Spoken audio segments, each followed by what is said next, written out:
Hello' everyone, আমি দেখা পাইছোঁ চিলভাৰ কনচিষ্টেণ্টলি আপট্ৰেণ্ডত গৈ আছে আৰু ৰবাৰ্ট কিয়চাকিৰ পৰা আৰম্ভ কৰি ৱৰ্ল্ডৰ বহুতকেইজন এনালাইষ্টে সকলোকে এডভাইচ দিছে যে এই সময়ত চিলভাৰ কিনি ৰাখিব লাগে।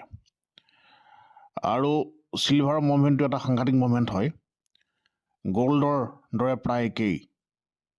একচুৱেলি যদিও কমডিটিজবিলাক ছেইম ট্ৰেকত মুভমেণ্ট কৰে, তথাপিও কিন্তু ক্ৰুড অইল বা জিংক এলুমিনিয়াম সেইবিলাক আমি ট্ৰেকটো বেলেগ দেখিবলৈ পাওঁ। দেখিবলৈ পালেও কিন্তু আমি মেইনলি চিলভাৰ, গ'ল্ড আৰু ক্ৰুড অইলত মই পাৰ্চনেলি ট্ৰেডিং কৰোঁ বেছিকৈ, আৰু মেক্সিমাম প্ৰফেশ্যনেল ট্ৰেডাৰে সেইকেইটাতে মেক্সিমাম ট্ৰেডিং কৰে, ক্ৰুড অইল, গ'ল্ড আৰু চিলভাৰত। গতিকে আমি দেখা পাইছোঁ চিলভাৰ কনচিষ্টেণ্টলি আপট্ৰেণ্ডত গৈ আছে আৰু আমিও চিলভাৰত এতিয়া কাম কৰি আছোঁ। আৰু যিসকলে চিলভাৰত কাম কৰা নাই এই মুহূৰ্তত তেওঁলোকে চিলভাৰত কাম কৰক। আৰু ইণ্টাৰনেশ্যনেল মাৰ্কেটত এতিয়া চিলভাৰ প্ৰাইচ চলি আছে $61 চলি আছে ইণ্টাৰনেশ্যনেল মাৰ্কেটত চিলভাৰ প্ৰাইচ।